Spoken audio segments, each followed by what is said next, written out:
Welcome back to watching SA Today on SABC News channel. Just before we cross to our reporter Mahlako Komane, who's out with a couple of students following that address by the Minister of Higher Education as well as Information Technology, Blade Nzimande.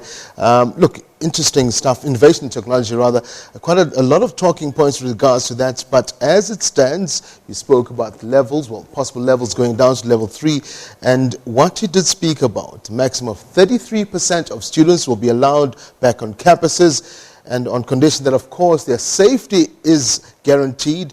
Students of all groups who have returned on level 4, obviously those would have been your medical students, those who are in need of laboratories, and most of those students who are doing their final year studying were expected to be back on June the 1st. Interesting what is going to come out of that, as Mahlako Komane is standing by to speak to a couple of students from TVET colleges. We're expected to be, well, we're hoping to be part of the group that returns to the institutions of higher learning. Mahlako, thank you very much for joining us. I know that you are sat there with those students, listening in, all of them with anticipation, wanting to know when they can go back, some want to graduate, some are not sure whether they should cancel the whole 2020 calendar. What are they saying about the minister's address?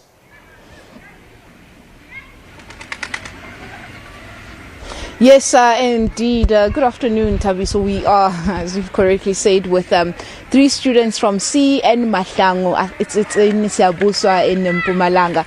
And I mean, attentively listening to what the minister had said. And I suppose also based down on further announcement by the president in terms of the various stages that the country may find themselves, and the various districts as well, that we know that seemingly certain districts may not move down in terms of the levels, but I think let's just go straight into it, and I'm going to start with Zanele Masumbuga. Zanele, I mean, we sat and we listened. What are your feelings about what Minister Nzimande had said in terms of what is happening with tertiary institutions, and how do you feel this affects you as a student? I think our minister didn't mention lot of details, like it didn't give much details, because he didn't mention how is it gonna go about, like are we going to regain the 2 months that we've already lost, are we about the issue of us receiving data, okay, we're gonna get that data if we do, and the NSFAS issue also, they didn't touch on that, so not much details has been given, so I'm not okay with what he has already said.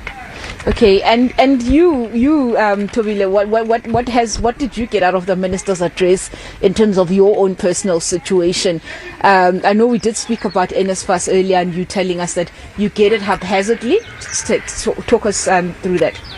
Well, my biggest fear was fearing for our lives, but then as the minister has said on how they are gonna work things out, I think their way of doing things is right, but then it's still going to affect us, because talking about NSFAS, they said that they are going to pay us our allowances and give us data. But then because us being our college, I am certain that we are not going to receive the allowance. Not all of us are going to receive it. Not all of us are going to receive data. So what's going to happen to those students who didn't receive data, who didn't receive their allowances while others have received theirs? Are they going to wait and do what? What are they going to do while waiting for those monies to be paid and for those data to be given to them? You're doing N6, Tobile. You told us earlier that you were doing N6, and I think also having said to us that you know, have you received materials? Because I think we did also hear the minister saying that materials would be given to people, to students. No, I didn't receive anything. We didn't receive anything actually. The only thing they're trying to do, we only have one group chat, and it's not really helping because it's a computer group chat. So we do things on WhatsApp while others don't have laptops, while others don't have computers. So how do they expect for other children to start, whereas they don't have their materials, they don't have computers? Okay. And you also mentioned as well, Guti, you're also having challenges. But I just want to understand in terms of what the minister had said, what are you getting out of that, and how does that assist your specific situation? The minister didn't give us much details because he said that we will receive the data and the laptops.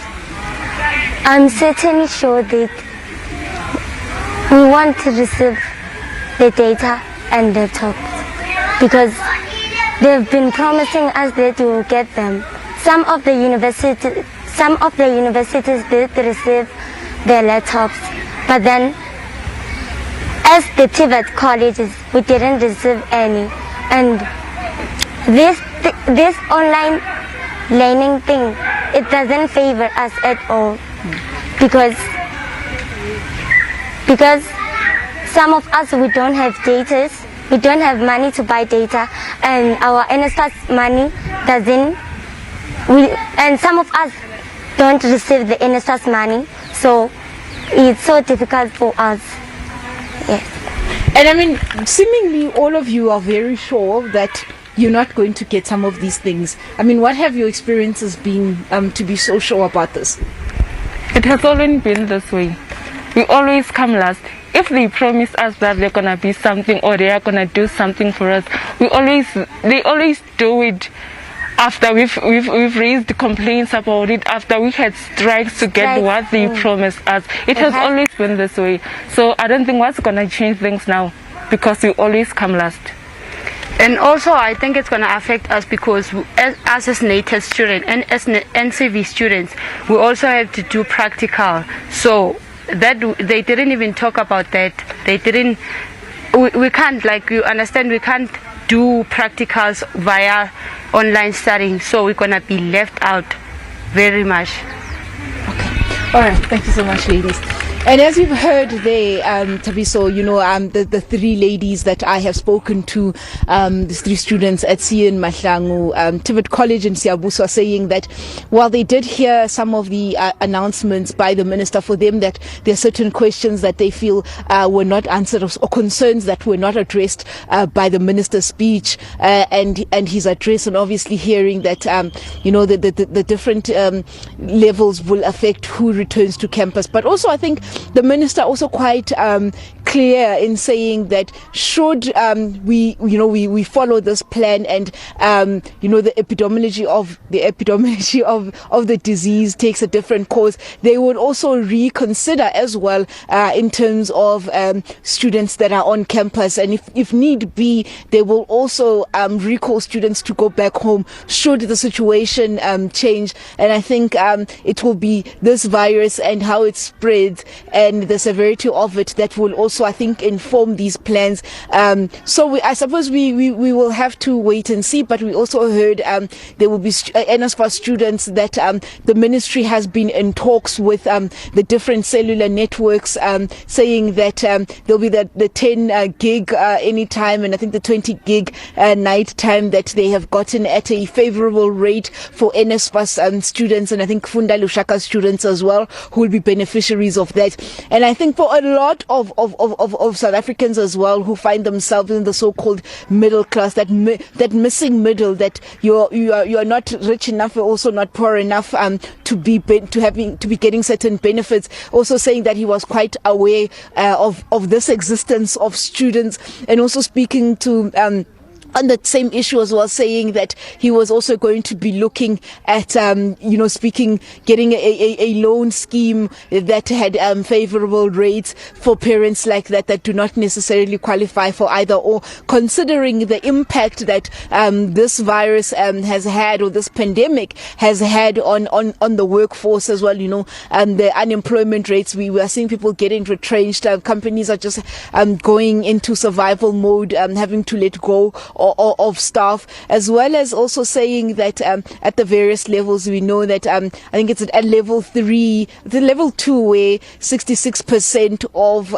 should we go there, 66% of learners on campus, rather students, will be expected to return. But I also think also giving that that distinction, which type of students will be expected to return, who will be given priority. These students that have to undertake practicals, that need laboratories or other equipment that they can only find on or access only on campus. And also speaking about as the levels go down, that there will be that 2 to 3 week time frame, giving students the opportunity to go back, and also institutions of higher learning to prepare the campus for that gradual return. So somewhat of a staggered approach into reopening completely that higher education sector. So I think it will be quite interesting to be able to see how this pans out. But I think he was very cautious to say, while they do want to save the academic year,